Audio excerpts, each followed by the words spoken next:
दोस्तों आज हम लोग इंडियन पॉलिटी की क्लास स्टार्ट कर रहे हैं और इंडियन पॉलिटी को समझने के लिए इसके हिस्टोरिकल पर्सपेक्टिव को समझना बहुत ज़रूरी है। हम इंडियन पॉलिटी की हिस्ट्री को दो पार्ट्स में पढ़ेंगे। एक पार्ट में हम लोग कंपनी रूल पढ़ेंगे और एक पार्ट में हम लोग क्राउन रूल पढ़ेंगे। इस पार्ट में हम लोग कंपनी रूल पढ़ रहे हैं जो कि 1773 से लेकर 1858 तक चलता है और इसके बाद में इंडिपेंडेंस तक क्राउन रूल चलता है।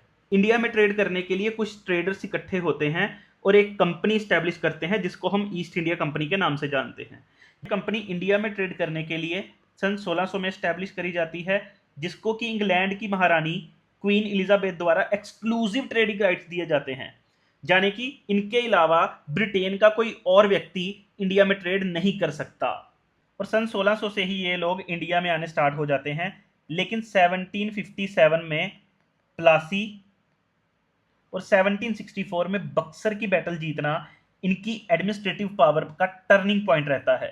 इनको बंगाल, बिहार और उड़ीसा की दीवानी राइट्स दी जाती हैं, यानी कि टैक्स कलेक्ट करने की और सिविल जस्टिस की पावर मिल जाती है। और 1765 में कंपनी को टैक्स कलेक्शन की पावर मिलने के बाद ब्रिटेन की गवर्नमेंट का ध्यान भी कंपनी की ओर जाता है। ब्रिटेन की गवर्नमेंट नोटिस करती है कि एक तरफ तो कंपनी डेट में जा रही है, लेकिन दूसरी तरफ कंपनी के ऑफिसर्स तो अच्छा खासा मुनाफा अर्न कर रहे हैं। और रॉबर्ट क्लाइव जो कि बंगाल के गवर्नर रहते हैं, वो इतना पैसा इकट्ठा कर लेते हैं कि वो ब्रिटेन में जाके एमपी की सीट खरीद लेते हैं। और यह सब देखते हुए ही ब्रिटेन की गवर्नमेंट फील करती है कि कंपनी को कंट्रोल और रेगुलेट करने की बहुत जरूरत है। इसी कारण ब्रिटेन की गवर्नमेंट एक एक्ट पास करती है जिसको 1773 का रेगुलेटिंग एक्ट बोला जाता है। 1773 का यह एक्ट सेंट्रलाइजेशन और कंपनी को कंट्रोल करने की डायरेक्शन में पहला कदम था, यानी कि यह सेंट्रलाइजेशन की नींव रखता है। इस एक्ट के जरिए ब्रिटेन की गवर्नमेंट द्वारा बंगाल के गवर्नर को गवर्नर जनरल ऑफ बंगाल बना दिया जाता है और लॉर्ड वॉरेन हेस्टिंग जो कि पहले बंगाल के गवर्नर थे, वो पहले गवर्नर जनरल ऑफ बंगाल बनते हैं। और इनको सलाह देने के लिए एक 4 मेंबर की एग्जीक्यूटिव काउंसिल भी बनाई जाती है।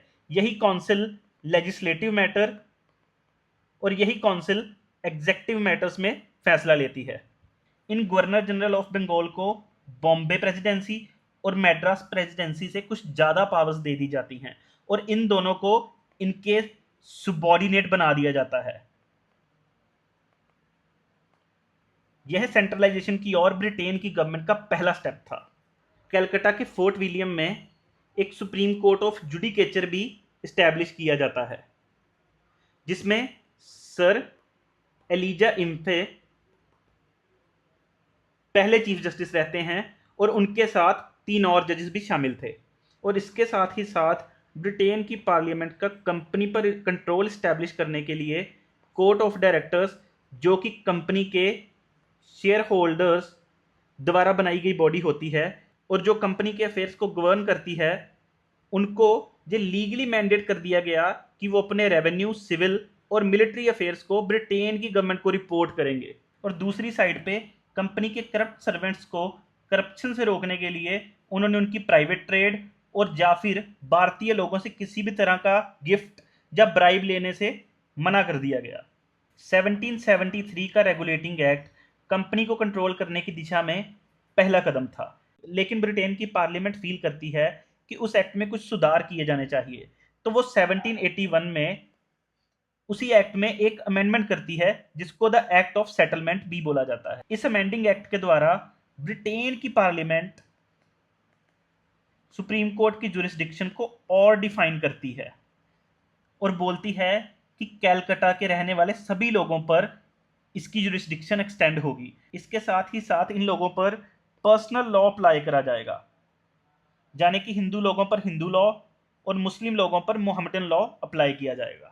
इसके अलावा गवर्नर जनरल और उनकी काउंसिल और कंपनी के और सर्वेंट्स द्वारा उनके द्वारा किए जाने वाले ऑफिशियल एक्ट्स के अंडर सुप्रीम कोर्ट की जुरिस्डिक्शन अप्लाई नहीं होगी और रेवेन्यू कलेक्शन मैटर्स को भी सुप्रीम कोर्ट की जुरिस्डिक्शन से बाहर कर दिया गया था। इसके अलावा जो प्रोविंशियल कोर्ट्स की अपील्स होंगी वो सीधा गवर्नर जनरल की काउंसिल द्वारा सुनी जाएंगी और गवर्नर जनरल की काउंसिल्स ही इन प्रोविंशियल कोर्ट्स को रेगुलेट करेगी, यानी कि उनके द्वारा क्या किया जाना है, कैसे किया जाना है, ये सब गवर्नर जनरल की काउंसिल डिसाइड करेगी। 1773 के रेगुलेटिंग एक्ट और 1781 के अमेंडमेंट एक्ट के बाद ब्रिटेन की government Pitt's India act of 1784 लेकर आती है। यह एक्ट कंपनी के फंक्शंस को दो भागों में बांट देता है, एक तो कमर्शियल फंक्शंस, दूसरा पॉलिटिकल, सिविल या मिलिट्री फंक्शंस। तो शायद आपको लग रहा होगा कि ये जो पिट्स एक्ट है ये ब्रैड पिट के नाम पर है। नहीं नहीं, ये ब्रैड पिट के नाम पर नहीं है, ये ब्रिटेन के तब के प्राइम मिनिस्टर विलियम पिट के नाम पर है। उन्होंने इसको पास करवाया था। इस एक्ट के द्वारा ब्रिटिश गवर्नमेंट द्वारा ईस्ट इंडिया कंपनी के फंक्शंस को कंट्रोल करने के लिए दो बॉडीज बनाई जाती हैं, एक तो कोर्ट ऑफ डायरेक्टर्स और एक board of control. Court of directors तो पहले से एग्जिस्ट कर रही थी, जो कि कंपनी के शेयर होल्डर्स की बॉडी है, और बोर्ड ऑफ कंट्रोल नई बनाई गई बॉडी थी जिस पर ब्रिटेन की गवर्नमेंट का डायरेक्ट कंट्रोल है, और इसी के थ्रू वो ईस्ट इंडिया कंपनी पर अपना कंट्रोल और स्ट्रॉन्ग करेगी। ये गवर्नमेंट के डबल सिस्टम में कोर्ट ऑफ डायरेक्टर्स का काम तो केवल और केवल ट्रेड करना रह गया था, लेकिन ये बीओसी यानी कि बोर्ड ऑफ कंट्रोल का काम कंपनी के पॉलिटिकल, सिविल और मिलिट्री अफेयर्स को कंट्रोल करना था और सुपरवाइज करना था। और इस एक्ट के जरिए ईस्ट इंडिया कंपनी द्वारा भारत में एक्वायर की गई टेरिटरीज को पहली बार ब्रिटिश पोजेशंस यानी कि ब्रिटेन की संपत्ति बोला गया है। हम आगे चल के देखेंगे कि कैसे कंपनी की ट्रेड को खत्म किया जाता है और कंपनी को केवल और केवल एक एडमिनिस्ट्रेटिव बॉडी बना के रख दिया जाता है। 1784 के पिट्स एक्ट के बाद 1786 में एक्ट ऑफ 1786 पास किया जाता है। इस एक्ट को क्यों पास किया जाता है? ये भाई साहब थे लॉर्ड कॉर्नवालिस, और ये भाई साहब लॉर्ड कॉर्नवालिस को भारत में बतौर गवर्नर जनरल ऑफ बंगाल भेजने की तैयारी थी। वैसे यह भाई साहब कुछ साल पहले ही यूएस में एक बैटल हार के आए थे, इवन वहां पर सरेंडर करके आए थे, लेकिन इनकी लीडरशिप क्वालिटीज को देखते हुए इनको भारत में बतौर गवर्नर जनरल ऑफ बंगाल भेजने की तैयारी की जाती है। लेकिन ब्रो बोलते हैं कि नहीं, मैं नहीं जाऊंगा अगर आप लोग मेरी दो शर्तें नहीं मानते तो वो बोले कि क्या शर्तें हैं आपकी? वो बोले कि एक तो ये है कि मुझे वीटो दी जाए कि अगर काउंसिल के मेंबर्स कोई फैसला मानने से इनकार भी करते हैं तो मैं उनके फैसले को ओवरटर्न कर लूं।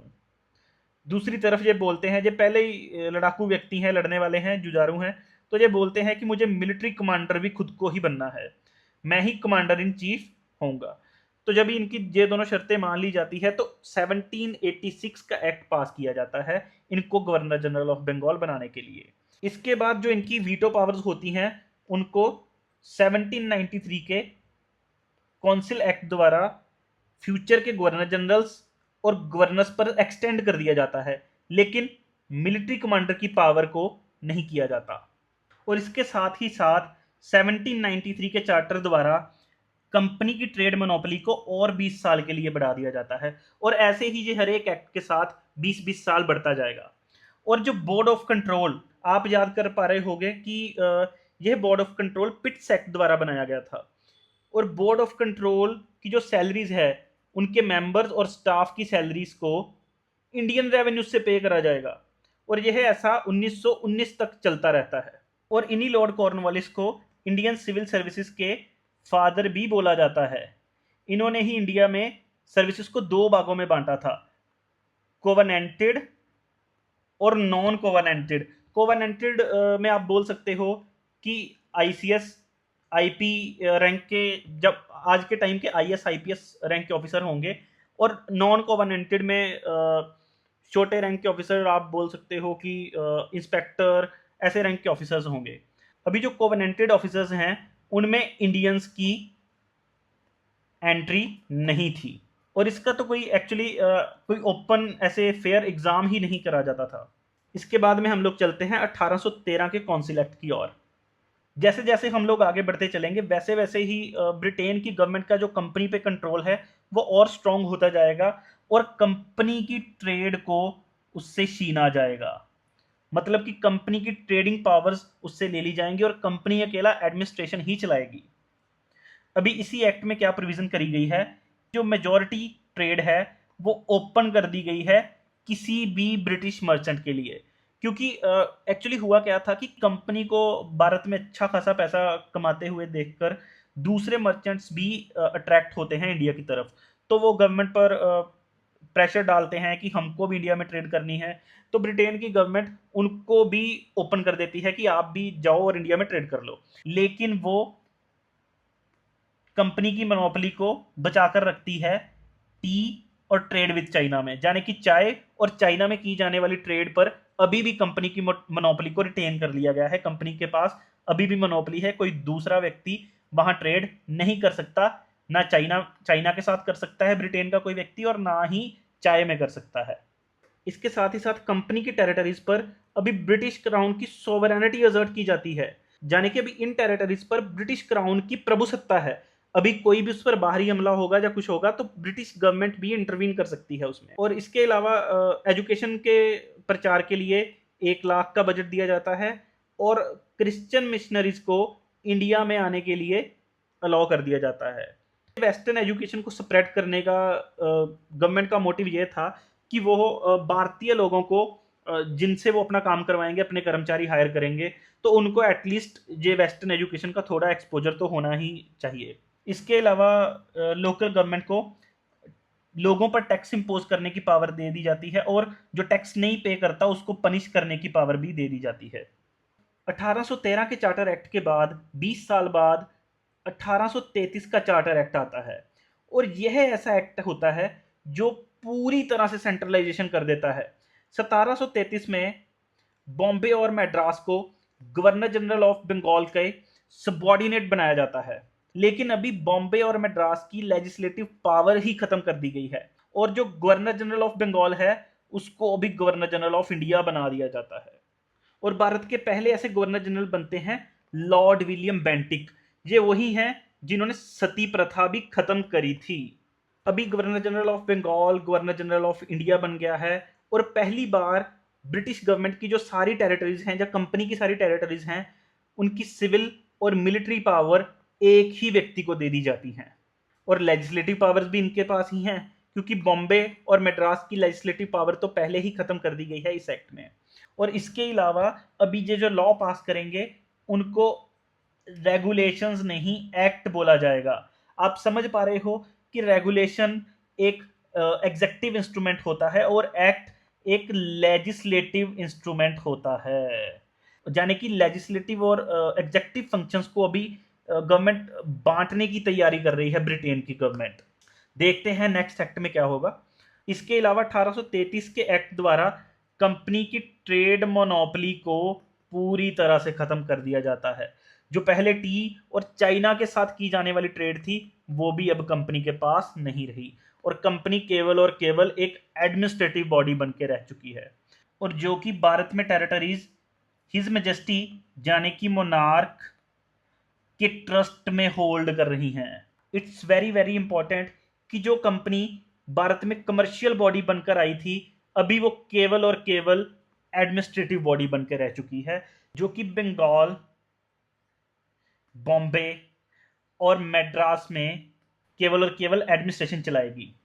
इसके अलावा सिविल सर्विसेज में एंट्री के लिए भारतीयों को अलाउ करने की कोशिश की जाती है, लेकिन कोर्ट ऑफ डायरेक्टर्स द्वारा उसको अपोज करा जाता है। तो ये जो कंपटीशन है वो भारतीयों के लिए 1833 के एक्ट के अंडर ओपन नहीं किया जाता। और 1833 के चार्टर एक्ट के 20 साल बाद लास्ट चार्टर एक्ट 1853 आता है। यह चार्टर एक्ट कंपनी रूल का लास्ट चार्टर एक्ट था। इस चार्टर एक्ट के साथ इंडिया में एक मिनी पार्लियामेंट बनाई जाती है, यानी कि पहले जो 4 एग्जेक्टिव मेंबर्स थे उनके साथ 6 नए लेजिस्लेटिव मेंबर्स भी गवर्नर जनरल की काउंसिल में जोड़े जाते हैं।